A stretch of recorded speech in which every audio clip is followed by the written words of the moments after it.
Hi everyone. Hello, Thursday night, and I know that it's almost end of the week. So siguro some of you are actually looking forward for the weekend, no? And thank you for joining the class despite the brownouts. There are a lot of brownouts in the Philippines right now.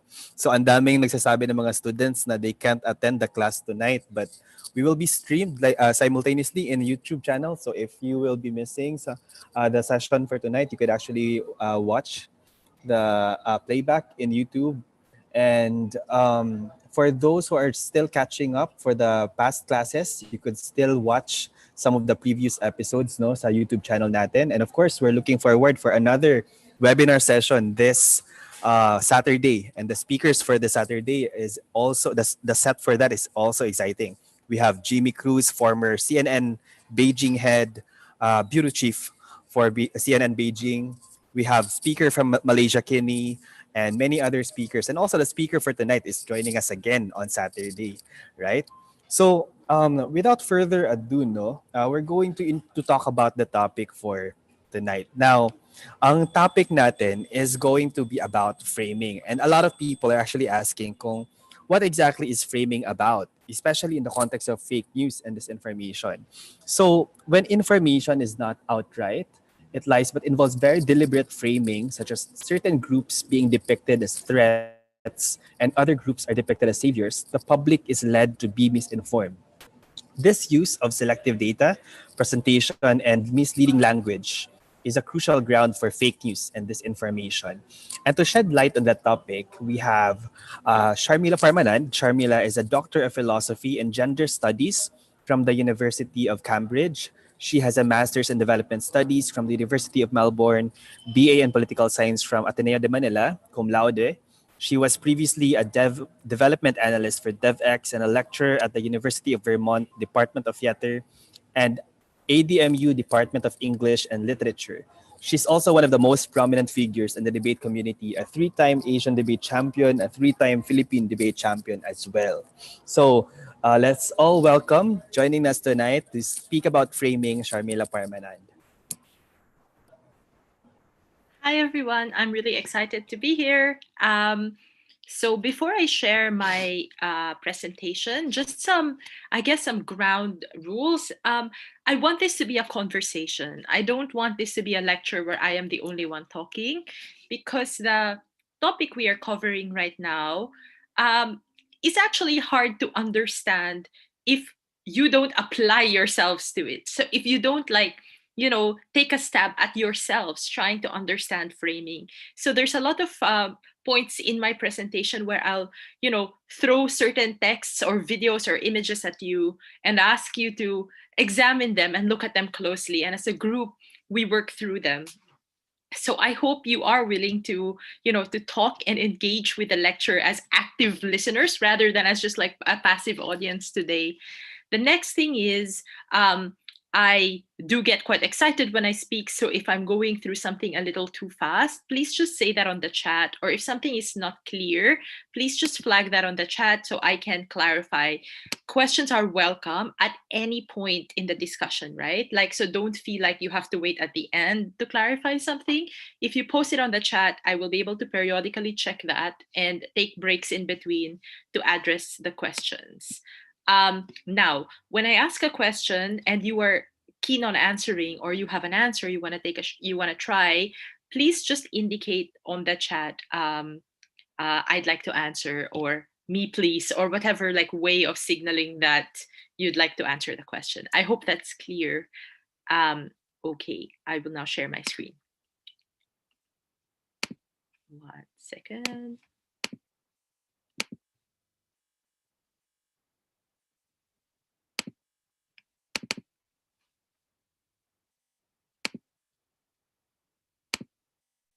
All right, so Gab has already gone through my background, so that's not necessary.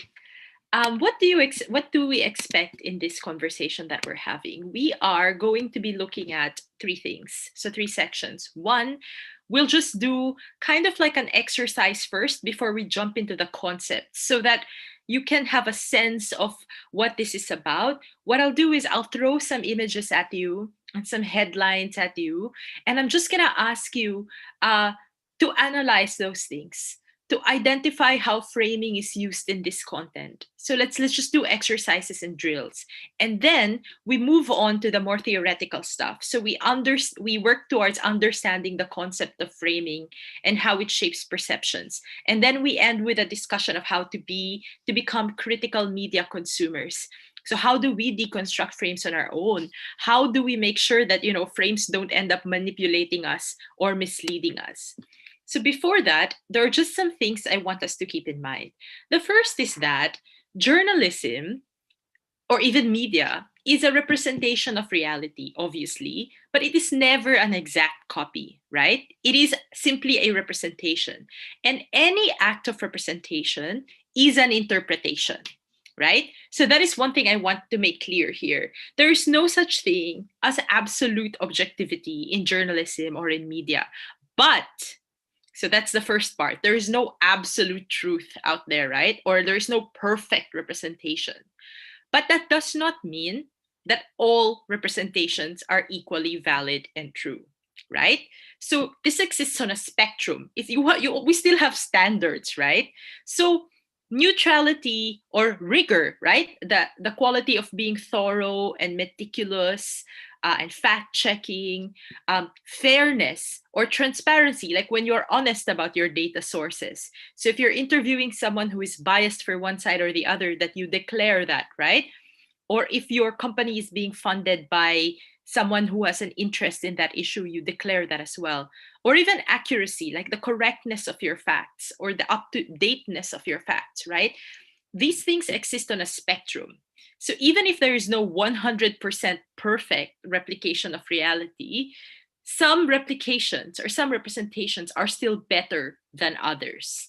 And in some cases, when we're talking about like fairly obvious facts, they can easily be verified. So if someone says, "Oh, you you called me names on Twitter," you can easily verify that. You go to that person's Twitter and you're like, "But this person didn't call you names," right? So the point I'm driving at here is let's do away with this idea that there's perfectly objective news. There isn't, but that doesn't mean we throw all the standards out of the window, because some news will still be better than others based on how closely they approximate neutrality, rigor, fairness, transparency, and accuracy.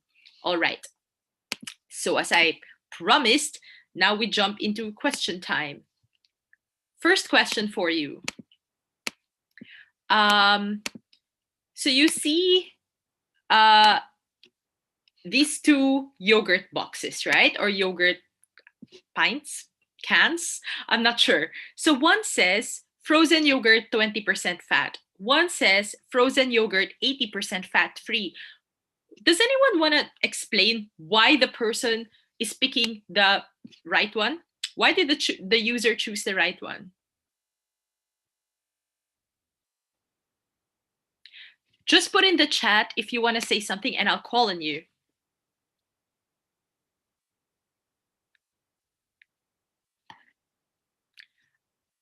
Okay, Michael, do you want to tell us? So unmute yourself and tell us your theory. Why did this person choose the right one?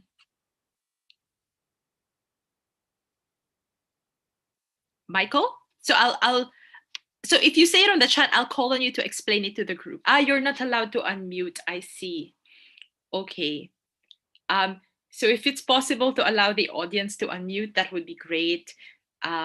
Just let me know if that's possible. If not, so Michael says, oh, 80% is a higher number. Ivan says quantity versus quality. And Rahim says, I think it's fat-free and that it's a euphemism. Yup, exactly, right? So it is how you receive the information. Actually, if you think about it, both products are the same. Yep. Okay. All the answers are coming out now in the chat. Exactly. If you think about it, both products are the same, right? Like they both actually have 20% fat and they both are actually 80% fat free. But one of them chose to highlight the fat content and one of them chose to highlight the absence of fat. So to someone who's trying to stay fit or to watch their weight, you are more attracted to the term fat free rather than you are to the term fat, even if it's literally the same thing. But what that shows us actually is, as Berlin says, the way it is presented matters. So one had a positive spin, and that just somehow like had a more, you know, visceral reaction that triggered a more visceral response from the audience. So because when you are at the grocery, you're making very quick split second judgment calls. Like you don't sit all day and reflect on the products, right? So you're more inclined to just grab the one that is packaged in a more positive way. So that is one example that, illustrates the framing effect, right? So before I go on, I just want to check with the host. Would it be possible to unmute the audience? Can you just confirm that with me on the chat? Gotcha. Yes, Thank you. Shams. Thank you. Thank you. Because there's going to be a lot of this. All right. Cool. Now, I need you to compare now the two headlines here.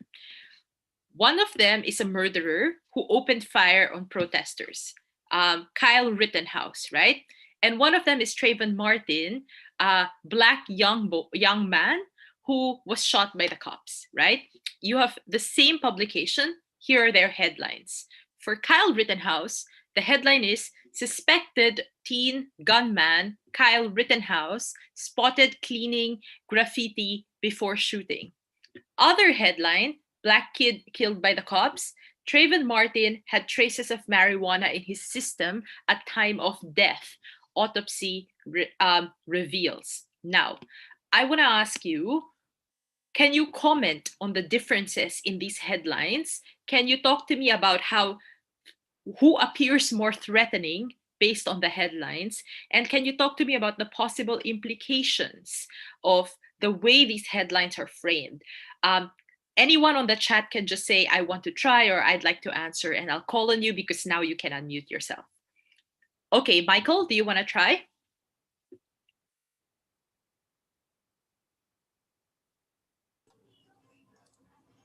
Hello, Hi. yeah, yeah, yeah. I believe that I'm more. It's more. It got my attention. The New York. The second post about marijuana because of the word marijuana. Yeah. Yeah. So, okay, that's good. That's a good place to start. Let's process this together. So Mark says the mention of the word marijuana in the second post. So remember, this is the same publication, right? The mention of the word marijuana was very attention grabbing for the second post.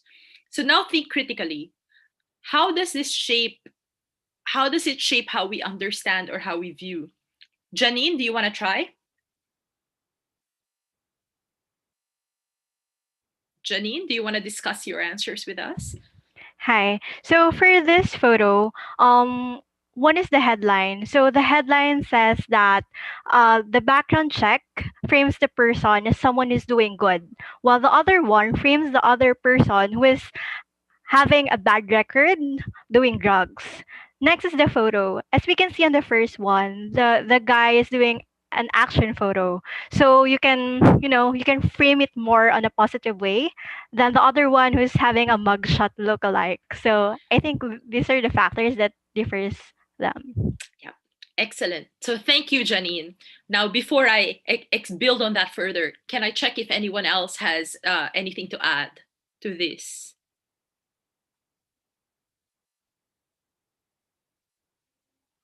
Anyone else want to try? Paolo?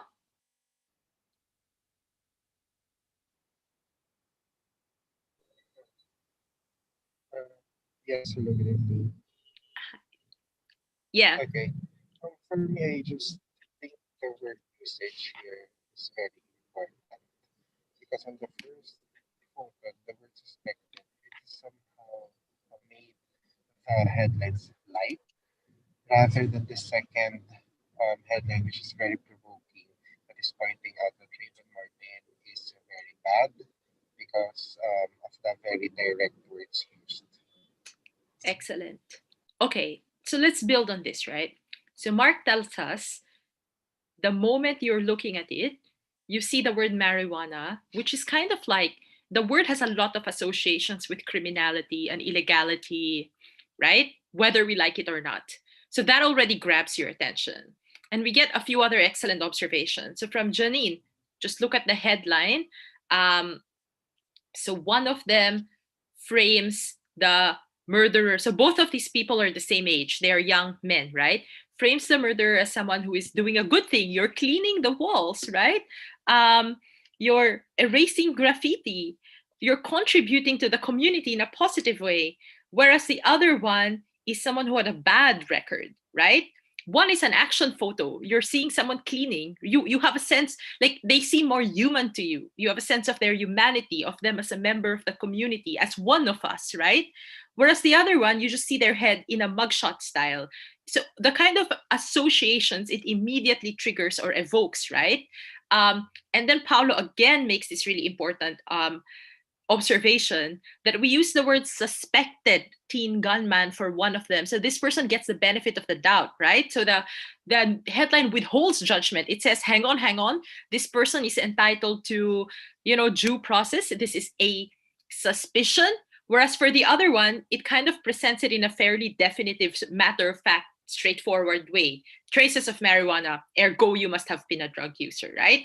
And this matters because it matters based on how we therefore perceive who is more threatening. On face, if we don't know anything else about these two boys, we're likely to think that the second one was actually more threatening, right? Now, keeping in mind that the second one was shot by cops, we're likely to think perhaps they deserved it. Perhaps they did something. They were a threat. They could have caused harm. They were dangerous. Whereas this other boy who's erasing graffiti, maybe it's not so dangerous, right? Now, none of this is being said explicitly. A lot of these things are done through visual imagery and careful choice of words. Again, none of these are lies. These are not lies, right? But these are selective portrayals of reality. And so that's what I want us to focus on today. So it's trickier. I mean, it's easy to spot fake news if someone is making a clear, factual, fake claim, because you can just be like, wrong. I have checked the almanac, right? Well, what happens when it is a lot more subtle and a lot more insidious? So our brains need to work harder in those cases. All right, let's look at more examples. Okay, same news outlet again in the I think this is the UK. Either the UK or New Zealand. So there was a nightclub shooting by someone who identified with the Islamic State in Orlando, right? The headline is ISIS maniac kills 50 in gay club. Now, in New Zealand, there was a massacre at the mosques. Someone who was like anti-Muslim, Islamophobic, had a problem with Muslim immigration in New Zealand. The headline was Angelic Boy Who Grew into an Evil Far-Right Murderer. Again, same process as previous example. Can I get people to share your observations or your analysis of the differences in these headlines?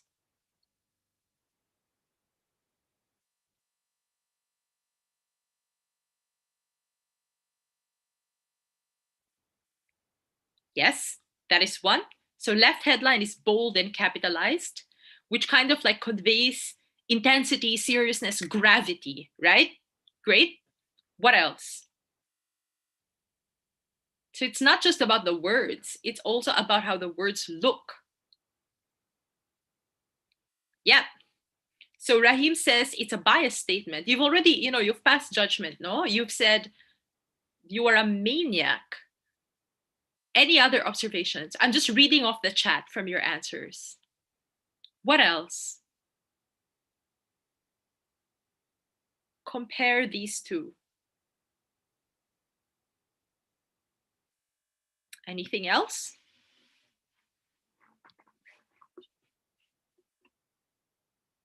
What do you think of the phrase angelic boy? Yes, so massacre in mosques is a red text. So actually, to build on Stephanie's observation, the massacre is in a red text, right? So it catches your attention, but it is not directly connected to the person who did it. The person who did it is written in font that is not very attention grabbing.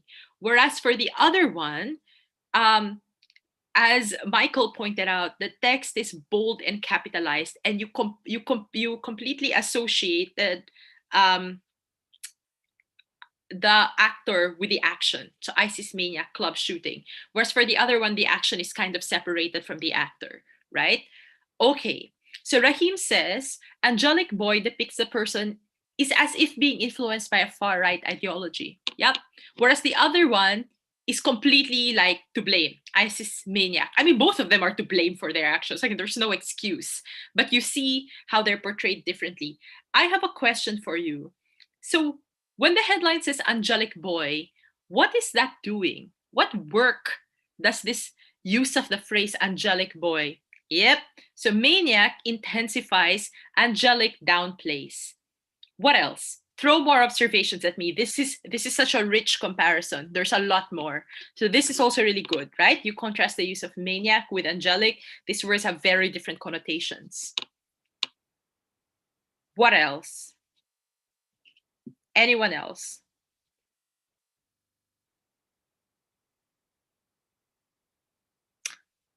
Okay. Another thing that you might want to look at is with the angelic boy one. Angelic boy is not attractive. Potentially.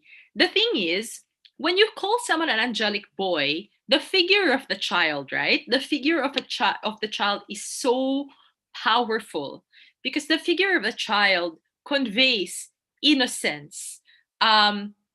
Yes, exactly. Child equals innocence. So it kind of like takes your mind somewhere else. It makes you think of this killer once upon a time. Yes, Rahim, correct. It makes you think of the killer who at once upon a time was an angelic boy, just like all of us when we were children. And he was vulnerable and he was like, maybe we have failed him. Something wrong happened along the way. And so then he turned out to be a murderer. But once upon a time, he was also a child. He was also vulnerable. So it humanizes, right, the angelic boy killer now. Whereas the ISIS maniac does not have a history, does not have humanity, right? It's almost as if he was always like that, right? The beginning of the story is maniac, the end of the story is maniac. Whereas Angelic Boy has a story arc where we kind of are made to think about what led him there. And in the process, we are meant to criticize society as well for, failing this person. But there's no such there's no such reflection that is afforded to ISIS maniac, right? Again, these are very subtle, and you really need to sit and reflect on how the news shapes your perception, sometimes in ways we do not realize, actually. Okay, and the figure of the child is really, really powerful. So, for example, when we talk about refugee rights, right, the most powerful image is that of I don't know if you remember, is that of the little boy who washed up on the shore and who died, right? So everyone is like, oh my God, this little boy who died, we believe in refugee rights because it's around the figure of the child, figure of innocence, like our future. So there's like this very strong resonance, emotional resonance of the figure of a child. But if you look at the figure of a refugee as like, grown men with beards, if that is the poster for refugee rights, people are suddenly less likely to back it. It suddenly has less emotional resonance, right? Okay, let's now talk about a few other examples. So this one is a bit trickier. It's the same kid, Kyle Rittenhouse. So Kenosha protests, Kyle Rittenhouse, 17, charged with murders of white demonstrators. Fine. Look at the title. A teenage vigilante who revered, so revered means you really looked up to the police, will appear in court today charged with murder after 2 people were killed during a night of unrest in Wisconsin. I have many questions for you. 1, how is the perpetrator described? 2, how is the crime described? 3, how is the situation described? All right, your move. Say it on the chat box. Or if you want to speak, just say so as well. Yep. All right. Michael has picked up on revered the police or revered the police. Why is this important?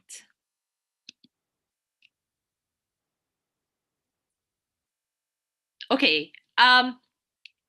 Why is revered the police important? Does anyone want to try to expound on this idea to develop it further?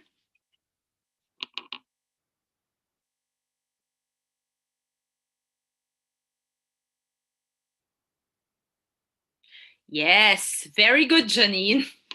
If you revere the police, association we have between police and law abiding or like law and order means if you really really respect the police, this means you are a law abiding citizen, you're a good man, right? You're a good man. They are not saying it in those words, but they are using rhetorical devices to, I guess, to suggest that sometimes it might not even be intentional for the writers to do this, right? So that's why that phrase is very important, because to be, you look at it and you're like, oh, so this person was actually quite law abiding. How is the crime described? Look at the sentence that I have encircled, and even the second sentence after. How is the crime described?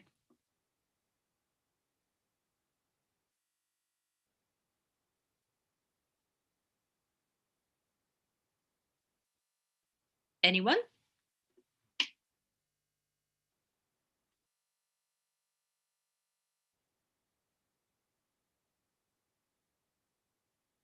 Does anyone want to try? Yes. All right. Thank you, Michael. So Michael says it's a very passive sentence, right? After two people were killed. By whom? Right? Like it decouples the association between the murderer and the people who were killed. It's as if like they just dropped dead, right? There's no like they're not reinforcing the link between this individual who committed the crime and the deaths.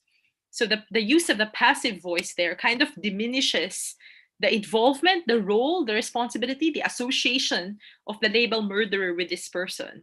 I'm not saying this is intentional. Sometimes the way we write or the way we frame reflects our own unconscious biases too, but that means we need to examine them, right? Excellent. So thank you, Michael.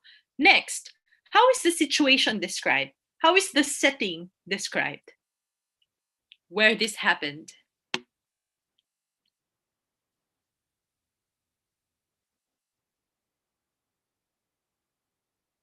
Anyone? How were they describing the environment? A night of unrest. Excellent, Michael, right? It's a protest. These people were protesting against police brutality. But instead, it is this the situation. Yes, excellent. Unrest means, oh, so much chaos, so much violence. This could have been an accident. Maybe he was defending himself. Maybe the protesters, maybe everyone else there was so unruly. And because like he's so law abiding, he wanted to maintain law and order, right? There's a very, very big difference between characterizing what was happening as a protest or a peaceful protest. Therefore, anyone who just like goes in there and attacks the protesters is a problematic person or making problematic decisions, versus if you characterize the situation as chaos in the second sentence, right, amid the chaos, or if you characterize it as unrest, then suddenly it seems like, disorder happened, right? Or maybe those people, they were threatening the safety of the community. So I guess in some ways you feel less sympathy for the people who were murdered as a result, right?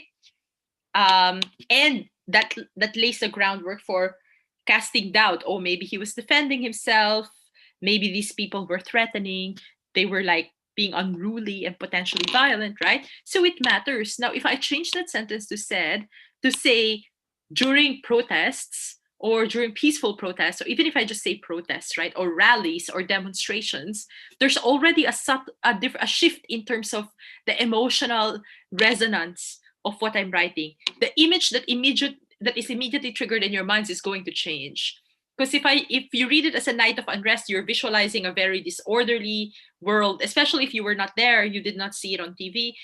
You're visualizing very disorderly situation, and this could have ensued, right? Whereas if I said protest, you probably visualize like people, lined up, not unruly, and then all of a sudden this person attacks people, right? All right, here. So Fox News has different programming strategies for different audiences. So you have Fox News Latino and you have Fox News Channel for the more mainstream viewership. Okay. In Fox News Latino, this is the headline. In rare move, university grants 22,000 US dollar scholarship to undocumented student. In Fox News Channel, same story, money for illegals. So, does someone want to comment on how they frame the same story for two different audiences?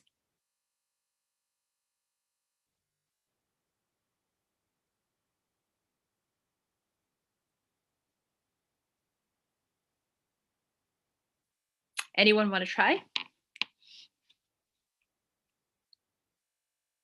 All right, it's about catching the attention of the target audience. So let's unpack a bit more. What might the audience care about for Fox News Latino, and what might the audience care about in Fox News Channel? Let's not completely generalize, but I think it's important to do an audience analysis here. Okay, America versus Mexico. Christopher, do you want to elaborate on your answer maybe? Let's see.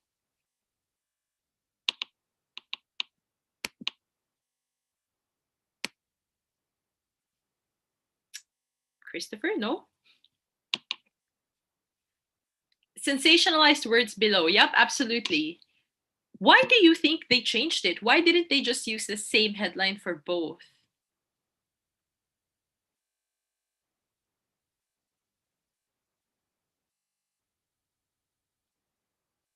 Why wouldn't they just be like, I mean, what is the point of changing? Okay, cool. So Michael says maybe the audience below is more conservative. So let's unpack this. If your audience is Latino, so it is possible that there are more undocumented migrants in this community. It is also possible that in this community, you have respect and care for undocumented migrants, right? So in the way that that title is phrased, they are actually in a way kind of like commending the university, right? Like in a rare move. So the university grants this much money to undocumented students. So it almost sounds like, oh, the university is doing something, unexpected, but there's no judgment of what the university is doing, right? You can even argue sometimes that it might be a positive like take on what the university is doing. So it's a story of hope. It's a story of like it's a story of like breaking ceilings, right? But then you go to the mainstream channel and it's money for illegals. Yeah, so first one is about academic equity, because also the idea of scholarship, right? Like you associate it with merit. But in the second one, you say money for illegals, and as Paul says, illegal is a strong word. In fact, we discourage people from using the term illegal to describe other people, because like people cannot be illegal, right? Like your status might be undocumented, but to call someone illegal is dangerous, because when you call someone illegal, you essentially legitimize the idea that they have less rights. You legitimize the idea that they don't belong there, that they are criminals, right? And then you open them up to abuse, right? So, in fact, the word illegal is really problematic. But perhaps for the channel, maybe they did some audience analysis or market based analysis, and they realized that for the audience of this channel, there's a lot of anxiety. Anxiety is a very soft word, but potentially like discrimination against migrants in general. And so they were like, oh no, if we portray this in a positive way, it won't land. We will get criticized. We need to therefore say, what? Money for illegals? So that's more likely to stick and with the audience, right? But it's the same story. It's just such different takeaways from the story, right? Okay, here, closer to home. Let's look at this. Two depictions of the same incident. So DZMM, I'm gonna translate if there's anyone here who doesn't speak Tagalog. So mga taga-sitio San Roque, lumabas sa EDSA para manghingi ng tulong na pagkain sa lokal na pamahalaan. Sinusubukan silang papasukin ng mga pulis hanggang sa nagkaroon ng pag-aresto, right? The other one is, hinuli ng mga pulis ang mga residente na nagpakilalang mga taga-barangay San Roque dahil nagtipon-tipon sila kahit na mahigpit itong ipinagbabawal ng pamahalaan bilang paglaban sa COVID. So one depiction says they were asking for help from their local government, and they got arrested. That is an independent broadcaster. The state broadcaster says the police have arrested people who have assembled in violation of quarantine rules. Does anyone want to comment on this? What are the differences here in how the groups are portrayed, and how might that affect how we receive the information? Okay. Rahim says DZMM portrays a desperate act by the group. Michael says the right post doesn't give any context for why people gather. All right, let's keep deepening this. So that's a good starting place. What else? What else? How are you as an audience meant to receive these messages? Who are the good guys and who are the bad guys in the messages?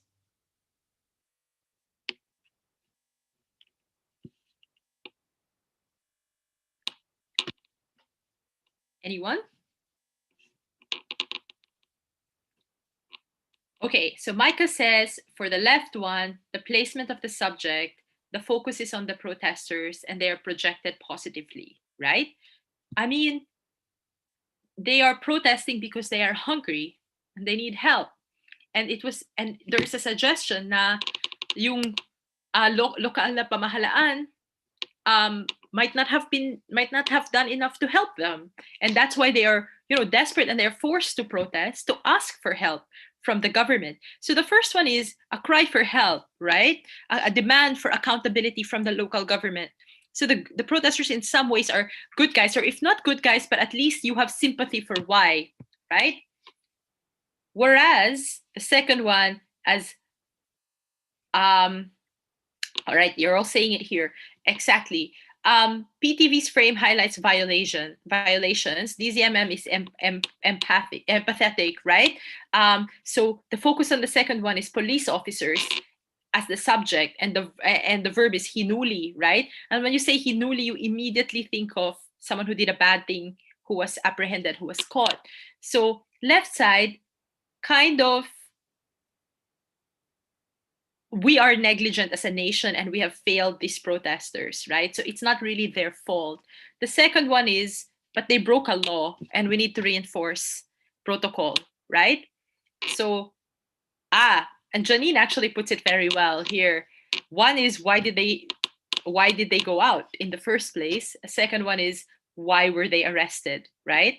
It makes a world of difference then if you are listening to this, the way you perceive of, the way we make sense of the world, and we'll talk about this later in the more conceptual part, is we tend to think of the world in terms of stories because our brain has no capacity, has limited capacity to process large amounts of information at once. So we tend to storify things when we make sense of the world.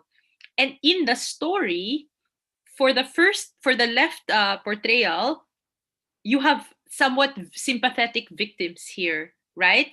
Whereas in the right story, the protesters are the bad guys. They're the ones breaking the rules. And if you break the rules, then you endanger everyone's safety. And the cops are the good guys because they're simply enforcing order. It matters then what we as a population will choose to support, right? Or how we choose to assess the actions of the cops of arresting protesters. Okay. Here, more examples. I just want you to focus on the headline. Indian American MIT prof Abhijit Banerjee and wife wins Nobel in economics. Comments, please.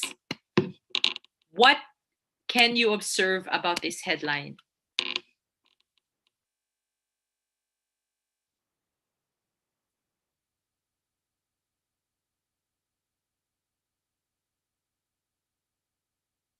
Paulo says gender-related issues. Let's unpack. What is the gender-related issue here?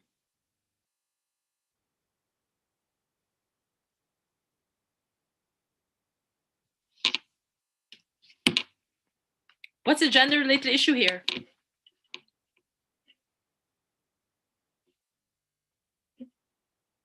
I think Paolo's correct. I just think we need to really dig deep.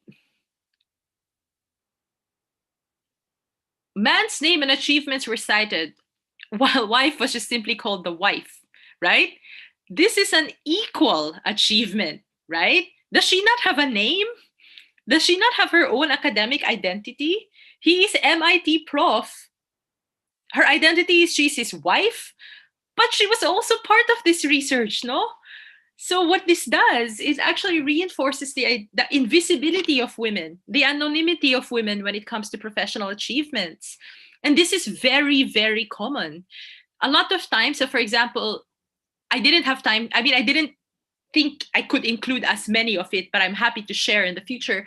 Women athletes, for example, who do well, right, are characterized as wife of bear star, wife of male athlete also wins Olympic medal. And I'm like, but why can't we like assume, yeah, and worse, it even seems like the wife won because of her husband potentially, right?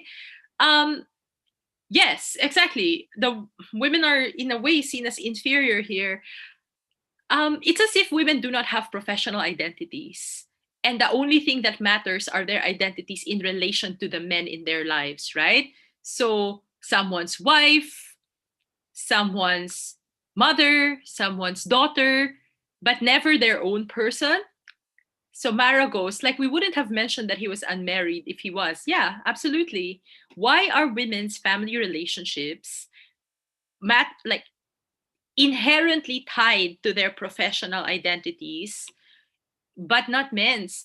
And we see a lot of this. So I challenge you in the future, when you look at depictions of female politicians or female leaders, we constantly talk about their relationships to men, their relationships to their family, the clothes they are wearing, right? So for Hillary Clinton, for example, constantly people were talking about how she will be very busy as a grandmother in chief if she became president because her daughter just had a baby. And I'm like, Trump has a bajillion children. Like, no one cared. Like, all of these male presidents, some of them also had grandchildren when they were in office. Somehow, no one seemed to be concerned that this would, eat into their time to work for the nation. But somehow, when it's a woman, we are now concerned suddenly about the ability to balance work and family. So, yes, a better headline is Indian American couple, or to simply say Indian American Prof. Abhijit Banerjee and wife Esther Duflo. That would have been fine, right? Or I think this is an Indian newspaper, so fair enough. If they want to highlight the Indian American Prof first, fine. But the fact that they couldn't be bothered to mention the wife's name, I mean, look at the headline. There's space for a name, but they deliberately omitted. I mean, they omitted it. I don't know if it's deliberate. I think it's casual sexism. But I challenge you to like be more critical of gender coverage, and you'll see a lot of this repeating itself.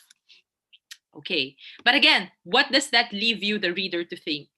The wife is invisible here. As always, women's accomplishments are invisibilized, right? Okay. So those are examples, and I thank you for for working with me to process them. Some of your insights I didn't actually think of. So that's it, it's useful that we did this in a collaborative way. So let's now understand some key things about frames. And then I'll give you an extended example. And then afterwards, I'll throw even more case studies at you and let's develop them in depth again. Then finally, we talk about how to be vigilant, right? How to be critical consumers of texts. Conceptually, what is a frame? So, four things I guess I want us to keep in mind. So, the frame is an angle or a perspective. There is no completely neutral or objective angle, as I said. Like, there's no like God's eye perspective, as though you're looking at things from above and you are not like anything you are reporting on, you are also immersed in. You are part of that ecosystem, you're part of that world that you're reporting on. And so, even the journalist, both because of restrictions of space, because like you don't have infinite space to get into detail about every single thing. You have deadlines, you have limitations in terms of which sources are willing to talk to you. You have limitations in terms of budget as well, like how much you can really spend in investigating a particular issue, right? So angle and perspective matters. but the angle that you choose or the perspective that you choose will affect the sources of information you select, the kind of questions you ask them, and how you present the information. So to frame is to select aspects of a perceived reality and to emphasize them, to nudge listeners into interpreting and evaluating problems and solutions in specific ways. I think the keywords here are select aspects of a perceived reality. So if you think about it, you look at a family photo, or even actually in Zoom, right? Like this Zoom frame shows me with a plain background, no distraction. If I just move my laptop a little bit to the right, which I'm not going to do, you're going to see my really messy bed. And you're going to see the clothes on the floor and the books on the floor. And suddenly it's not as minimalist and basic as it seems, right? Because the frame means you choose where to start and where to end. But in real life, there's more material before where you started and there's more material after where you ended, but you're like selectively framing or like selectively taking a snapshot of reality. But that's not everything, that's not the complete picture, so to speak, right? So frames are, but the thing is, and here is what I keep saying about why this is a bit different from other forms of fake news also, frames are not immediately visible or explicit, but they are powerful. They affect what you think and how to think about it. The first part is important because focus is also part of framing. Or at least it's a related concept that perhaps you have discussed in the other classes. But how often a specific topic or a specific angle is covered, therefore kind of primes you to think about it as the important issue. So even what media chooses to prioritize is part of framing, because then that becomes top of mind for you. So what you think about, and also then how you think about it, right? So if you have protests that are regularly depicted in the media as riots, then you start thinking of these things as as violent disruptions, right? If you have, you know, shooters or like mass shooters or mass killings, if the perpetrator is Muslim and is immediately tagged as terrorist, but if the perpetrator is Christian or white and immediately tagged as lone wolf shooter, focus on mental health, then you then start thinking of terrorism as a Muslim problem potentially, and you start thinking of individual shooters as like individuals acting without an ideology, and you don't associate the term terrorism with them, right? So it's how you think about things in terms of patterns, but also when and what you choose to prioritize. So when we have a lot of news about the U.S. election cycle, we kind of then tend to think that that is the most important thing ever, ever, ever. Now, here's where it gets tricky. Frames are not outright lies. So a lot of the things we discussed earlier, those are truths. I mean, it is Banerjee's wife who also won with him. It is true that Kyle Rittenhouse was scrubbing graffiti off walls. So it's hard to disprove because you cannot disprove it by saying that's a lie, that's not true, right? The disproving process is a little more complicated. You kind of have to say that's that's true, but that's not the full story. Or there's something else that you are not taking into account here. And we'll go through those steps later. But this is something to keep in mind so that you are armed, right? It is not just lies that we are fighting, it is also frames. Um, and but they manipulate perception, as we've said, because they influence how you process information. All right. Let's now talk about why does framing work? Why are frames so effective, right? Well, three things. People constantly struggle to interpret their life experiences and to make sense of the world. Ang hirap kaya to be, to live in this world where we are saturated with so much information and many of us are just trying to get by, like earn enough money, support our families, be with our loved ones, do the things we like, right? And so and traffic and lots of traffic. So we are limited in our time and our energy to engage with texts. Alangan naman you sit all day and reflect carefully on everything you read or everything you see. So what our brains do is we take shortcuts, right? We use frameworks or schemas for those of you who have studied sociology to simplify and process information. Kailangan natin mag-simplify. We can't like hold all of that information in our heads.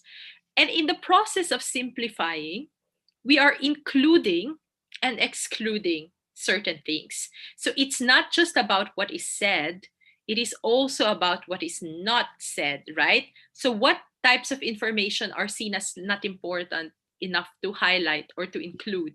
And what types of information do you choose to retain or include, right? So, all of these mental processes and coping mechanisms are working. And then there's also the idea of confirmation bias. So, confirmation bias refers to, we all like to think of ourselves as completely objective or completely neutral. Sadly, that's not true. Um, as humans, we do have a tendency to want to be right. There are very few of us who who in our normal lives are like, I cannot wait to be proven wrong today. I cannot wait for my worldview to be reversed. I cannot wait for people to challenge my views today so that I can change my mind. That is not how we engage with the world. We engage with the world by trying to validate our views, right? So, confirmation bias is a tendency to search for or to interpret and recall information in a way that supports what we already believe and disregard other information. We don't realize that we are doing this sometimes. But if you read a news article that confirms what you believe, so you're like, yes, like, share, right? If you read an article that doesn't, you kind of tend to discount it or react negatively to it. Um, or you kind of just cherry pick from the example and you're like, oh, this part is useful to me, but this part I'm going to disregard. A lot of these things actually happen unconsciously. So we already have these natural cognitive biases, and then you interact with and these interact with the frames that we encounter in media or in online content. And so we don't na nga we don't na nga detect frames immediately because sometimes they are invisible and implied. And then we have our own cognitive biases pa. So the shortcuts become a lot more potent and a lot more attractive. And in some ways also that's how echo chambers form. But you have a different topic for that, right? So let me give you an example. Actually, before I discuss this example, I want to see, do people have any questions? Actually, we can pause now and you can throw in some questions on the chat. Do people have any questions about this?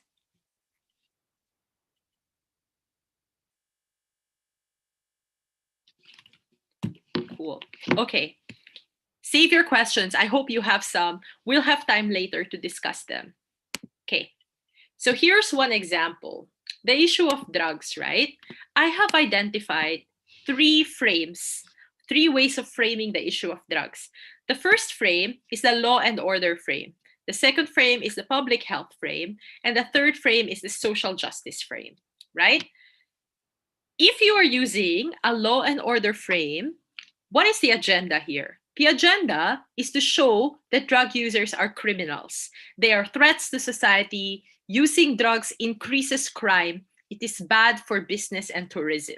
The agenda of a law and order frame is to promote punitive approaches, right? So drug war, shoot the drug users, arrest them, punish them. That's the agenda of a law and order frame. Anyone who uses drugs is a problem, is a threat.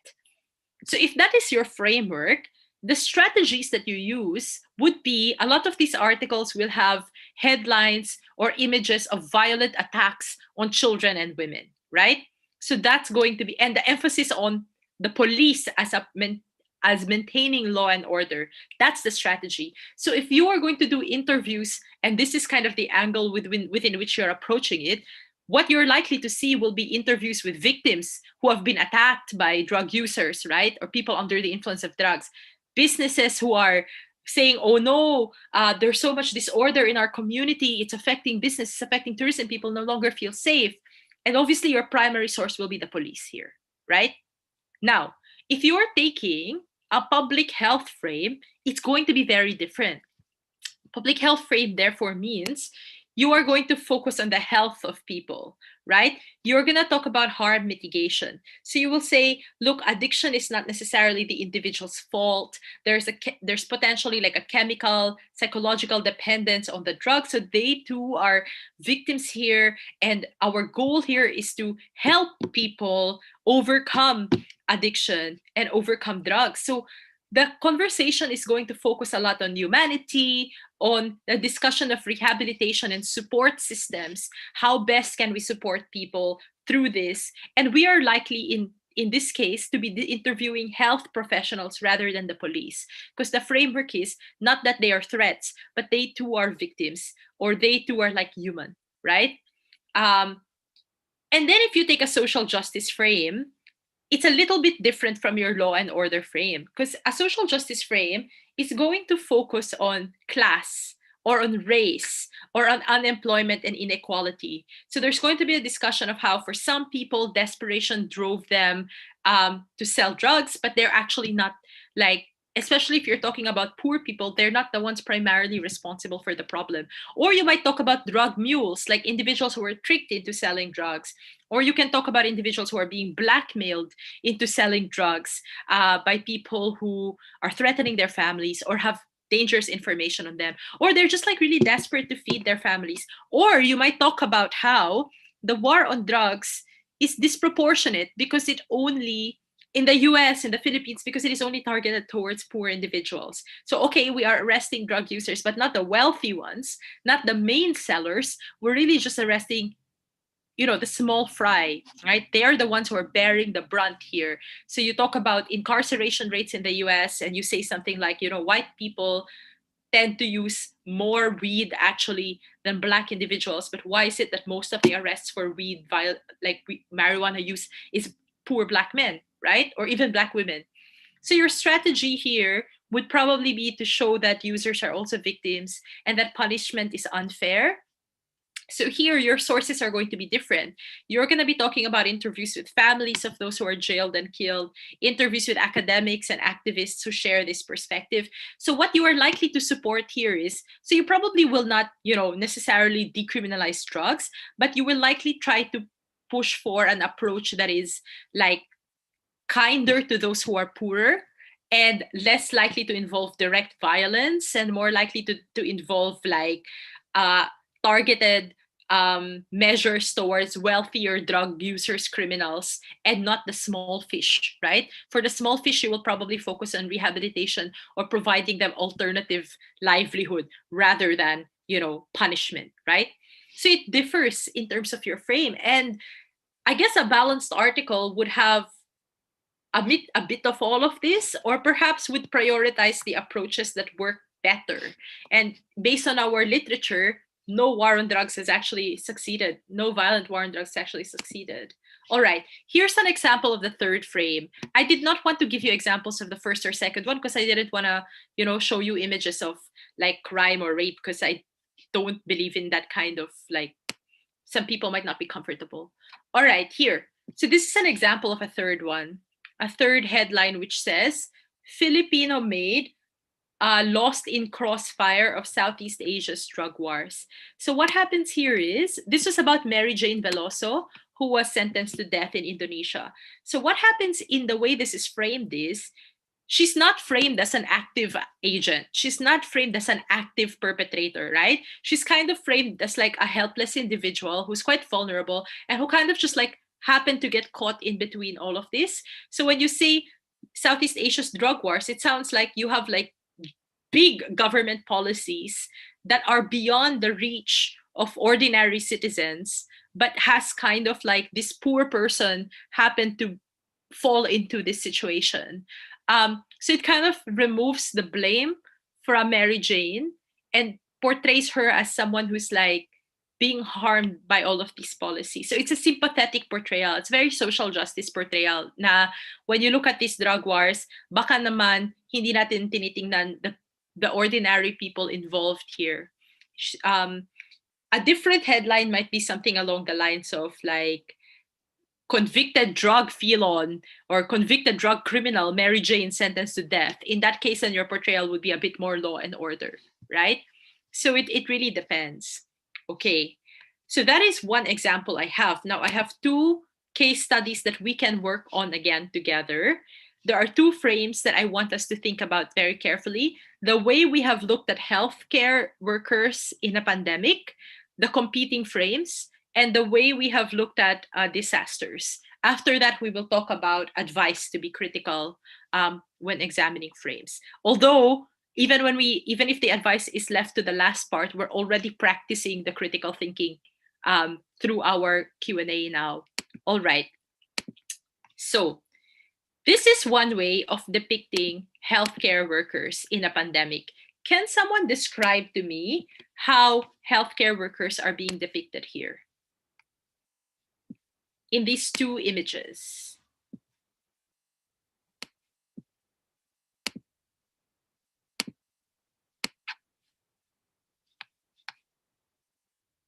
Does anyone want to describe how healthcare workers are being depicted? Heroes, yeah? In fact, better than superheroes, actually, right? So we see a lot of these memes, and we even see governments saying healthcare workers are heroes. So I'm currently in the UK. At the beginning of the pandemic, we had like NHS, a National Healthcare Service Hour. So at 7 p.m. every day, that you would hear like ordinary citizens just clapping and cheering for the NHS. So I guess if you are a nurse or a doctor, if you work in a hospital or a medical facility, you're home, you're having dinner, and you hear that the entire country is clapping for you and cheering for you, right? So that's all part of the hero framework.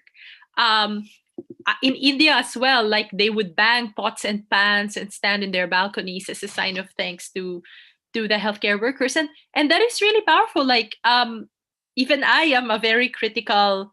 Uh, I'm quite critical. I'm not very emotional, but even I would get choked up because it's like a collective display of like gratitude, and you have to assume on some level that it is sincere. So that's your healthcare workers as a frame. Now let's look at some of the things that healthcare workers have said. So one of them says essential but not expendable. Expendable means you can kind of just do away with them and replace them easily, um, or that they're not really necessary. And there's another one here that says, please don't call me a hero. I am being martyred against my will. Can I ask you to comment then on these competing frames? What do you make of it?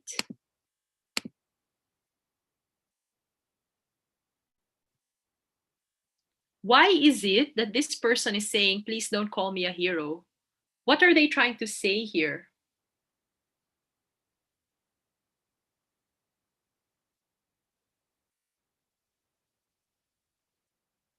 Yeah, okay. Mara Barbara, thank you. So I think for healthcare workers, their response was like, look, in some cases, we did not choose this. This is not voluntary. We need to feed our families, and this is our only job. So we have no choice but to work. So, like when we say grocery workers or delivery people are heroes, it kind of makes it seem like it was a voluntary act, that they are choosing to sacrifice themselves. Some of them are like, no, this is exploitative labor conditions. I am here because I have no choice. If you call me a hero, you can feel good for thanking me, but I get nothing out of that because I've not necessarily chosen that. Now, don't take away from this that we shouldn't call them heroes, but I think the takeaway from this is we shouldn't only call them heroes to deflect from the reality that we are not compensating them properly. Exactly. So Janine goes, affirmation should drive action for a better situation that will protect and serve them better.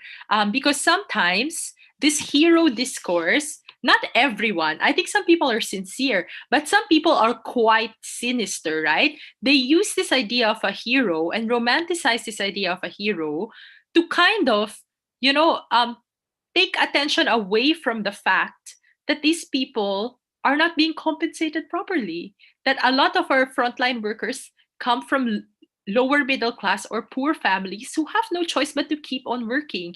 And then we don't give them protective equipment. In some cases, we like force them to stay in their home countries with very, very low salaries and expose them to risks and death.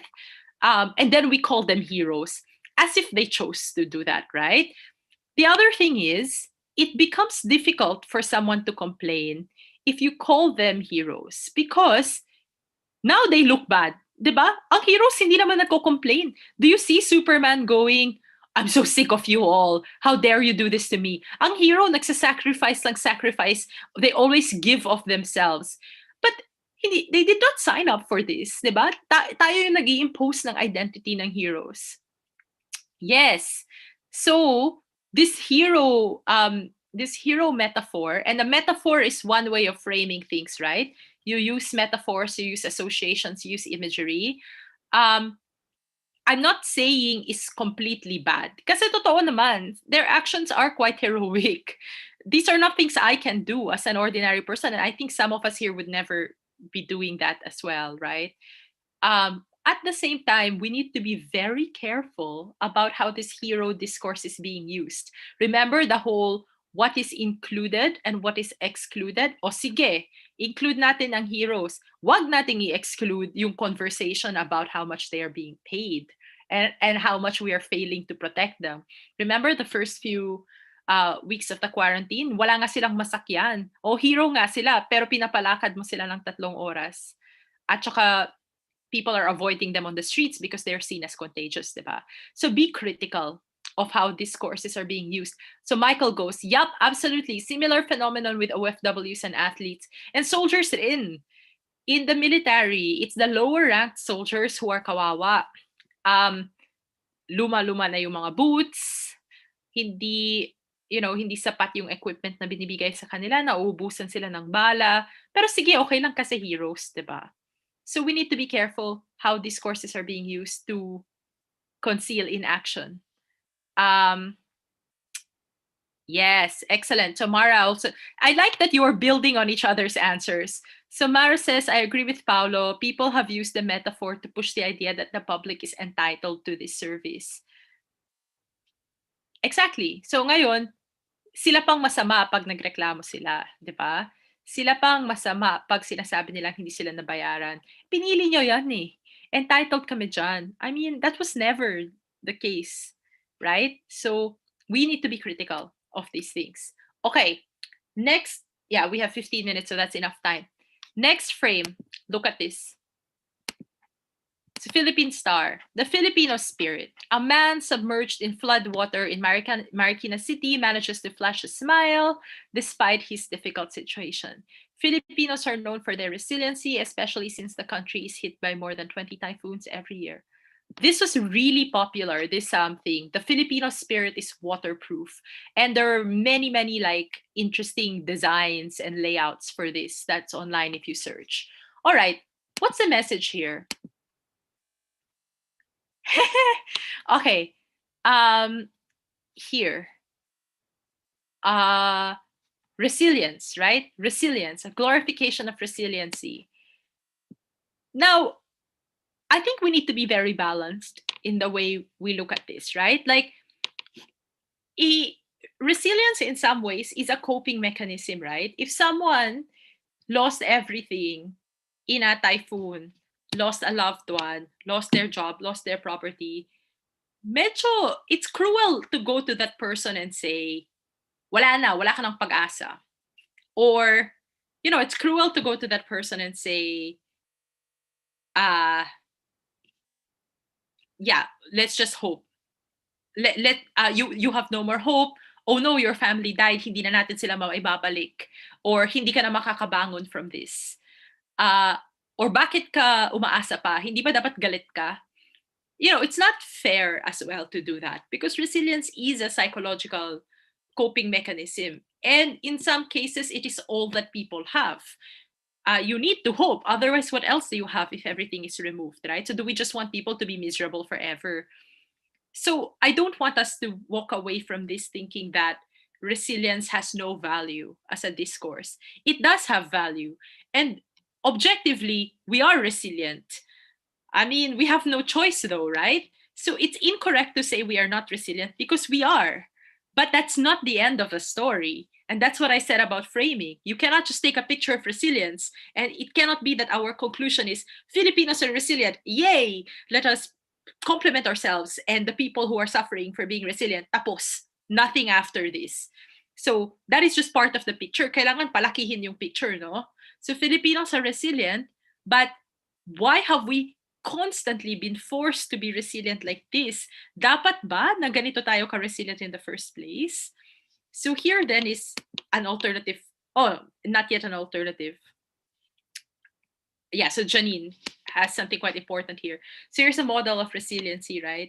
There's lots of photos there. There's actually like a photo of someone in a sirena costume in the middle of a flood, right? Which was cute. But there are two sides here. So it doesn't mean that we degrade the trait or we don't appreciate it. We appreciate the trait, but like Janine says, we need to make sure that no one has to go through it. We need to make things better. Kasi, here's my question. Anong hindi natin nakikita sa resilience frame? Ang hindi natin nakikita ay maraming namatay, maraming nawalan ng bahay, maraming nawalan ng trabaho. Even if they are alive, their lives have been harmed, right? The quality of life has suffered. Pati, medyo disrespectful rin kasi yung resilience frame in some cases. Not in all, but in some cases. Kung namatay ka, kasalanan mo ba for not being resilient? 'Di ba? Kung exactly the trauma of the survivors as well. If you are starting to feel sad about what happened, or your business is affected, or you're not earning as much anymore, or you have mental health issues as a result, kasalanan mo ba?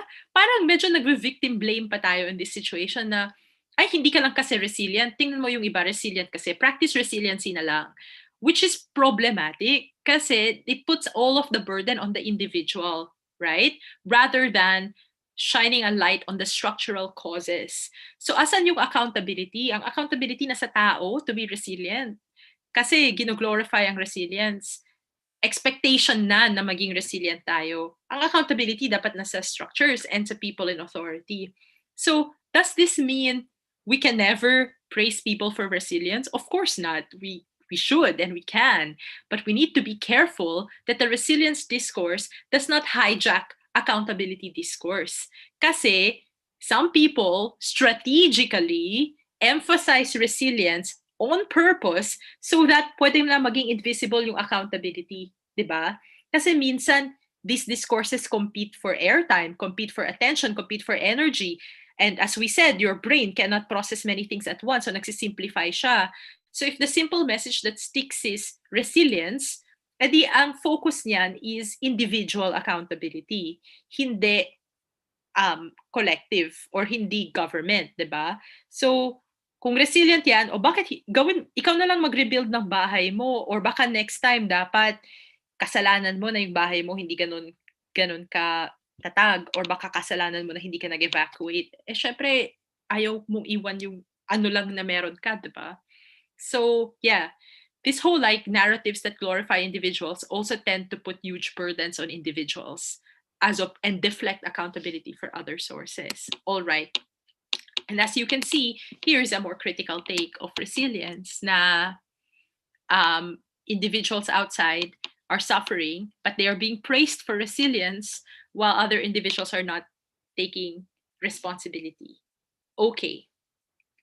Right. We have 9 minutes, which is, I think, the exact amount of time we need. This is just my last slide. Then we will have time for comments and questions.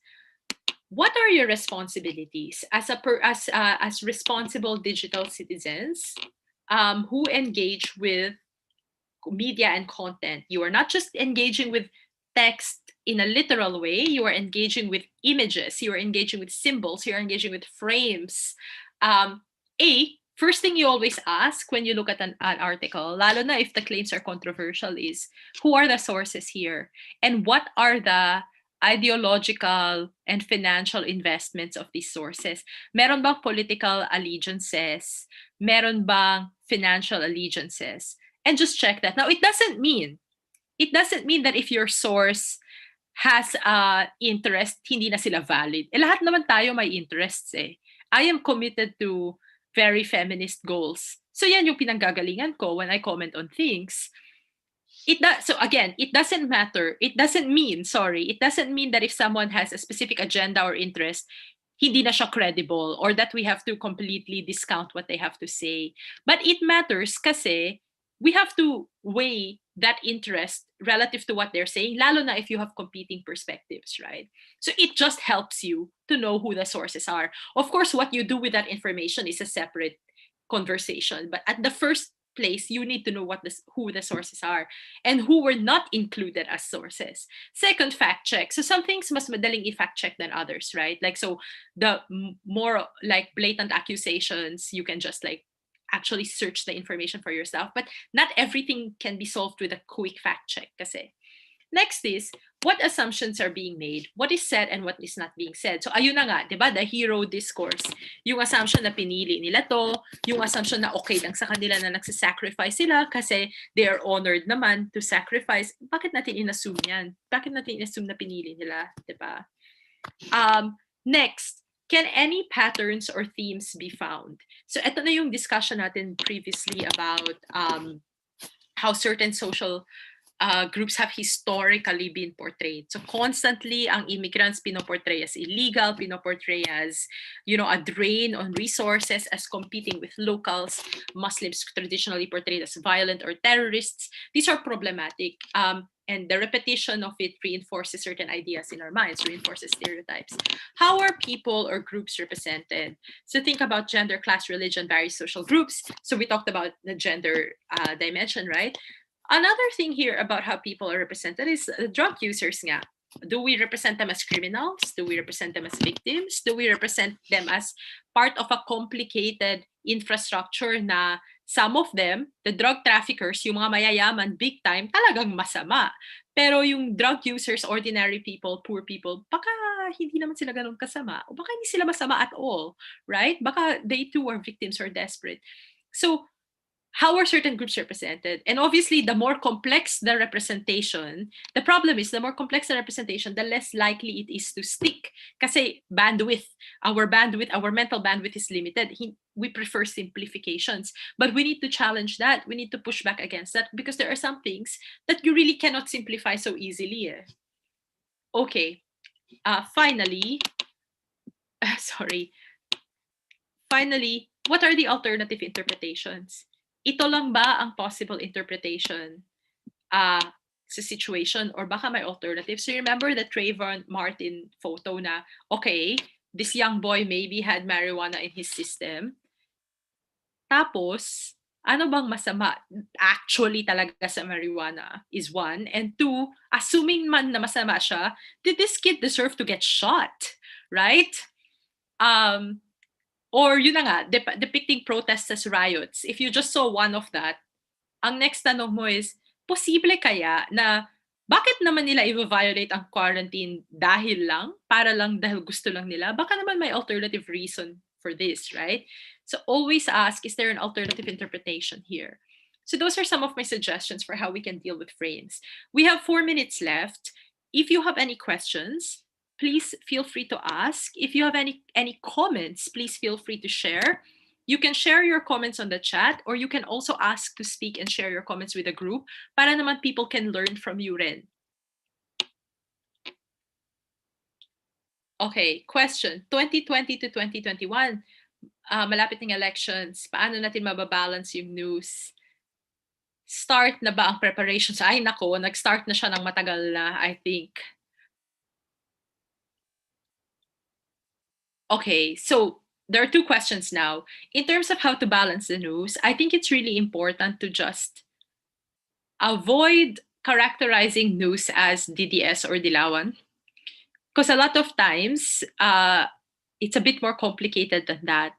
And I think we can hold journalists accountable. As in, lalo na in our time now, where journalists are tweeting a lot and posting on Facebook. So mas madali na to ask questions like, can I just fact check? Bakit hindi mo in-interview ito? Bakit ito lang yung in-interview mo? Totoo ba ito? Finact check mo ba si person? So keep the questions factual. Ask and keep asking questions might be one way to do it. Okay, Leslie, unfortunately, I don't think that is a complete answer, but I think that might be a start. If we can engage with news media in a more critical way, but not in a bastos way rin. Kasi journalists are not paid a lot and sometimes there are really limitations to doing their job. But also, when we see that journalists are being censored, dapat pinaglalaban natin yung press freedom and yung academic freedom. Kung bobo man yung pinagsasabi nila, we can correct that. Pero dapat wag natin i-censor rin, right? Okay, bias. How do you make sure your personal leanings won't affect your objectivity in assessing your situation? One suggestion I have, it's not very fun. It's quite unpleasant actually. Is sometimes I try to look at news reports or bloggers or media reports of people that I don't agree with. And I try to make it a point at least 5 to 10 minutes man lang every day to look at the other side and to see what they are thinking, what justifications they are providing, what alternative sources are they raising that I might not have encountered. So for the US elections, obviously, I was very against Trump. I mean, if you have not guessed that by now, but I made it a point to really look at Fox as regularly as possible and to look at Trump Twitter. Medyo na-stress ako, obviously, but it kind of just helped me understand where people were coming from. So try to consume media that is outside your comfort zone. Make a conscious effort to leave your echo chamber. Now, I am not asking you to engage with other views every single time. Nakakapagod rin and you have to choose your battle. So I'm not saying jump into Facebook arguments always, but it helps to read outside your comfort zone. Michael, can framing be used for mind conditioning and brainwashing for a lot of issues and perspectives? Absolutely. So framing is not just about the single instance, right? It's also cumulative. It's also about a setting of an agenda. And for example, if regularly na you see reports from the police that characterize student protesters as communists and student protesters as violent threats, di masasanay na tayo to expect that student protesters are violent. Tapos, pag may na-arrest o na-baril na student protester, medyo mas acceptable na siya sa atin kasi matagal na nating naisip na baka nga violent sila. So absolutely, so you need to be conscious of the consistency of the messages at ang pag-build up rin ng who are threats, who are friends, does help with mind conditioning. Because our brains operate based on stories and patterns. So to Michael, my answer is absolutely yes. And so we need to be mindful of that. Nakakapagod because you always have to be on alert. But sometimes, what I tell you so that you can feel better is that this is a skill that you can develop and then it becomes more natural to you. If you put on your critical thinking hat and keep practicing critical thinking, mas mabilis na siya next time. Instinctively, pag nakita mo, mas mabilis mo na siyang mas-spot. Unlike before where it had to take time. Okay, Gab says we are done. All right. Thank you everyone for this and thank you for engaging. Sorry, ako yung stop dito. Okay, I hope that everyone learned a lot of I believe everyone learned a lot. Sana hindi na-overwhelm yung mga participants natin. Especially nasunod-sunod yung mga heavy na sessions. Like last night, they were also studying about network analysis and the other days. Thanks, Charms, for that very insightful conversation. And I know that our leaders here will actually apply whatever they've learned in their respective communities. So let's give Sharmila a virtual clap, guys. Okay. And then just a couple of reminders. Tomorrow, the session will be about alternative media groups. The teacher for tomorrow is from UP, an instructor from UP, Mel Aguilar. You've already met her. And she's going to talk about the different platforms of social media and different other media groups that are part of the conversation that you guys should also know. So that's it for tonight. And I hope that you're going to enjoy the rest of the night. Thanks, Charms. Bye, everyone.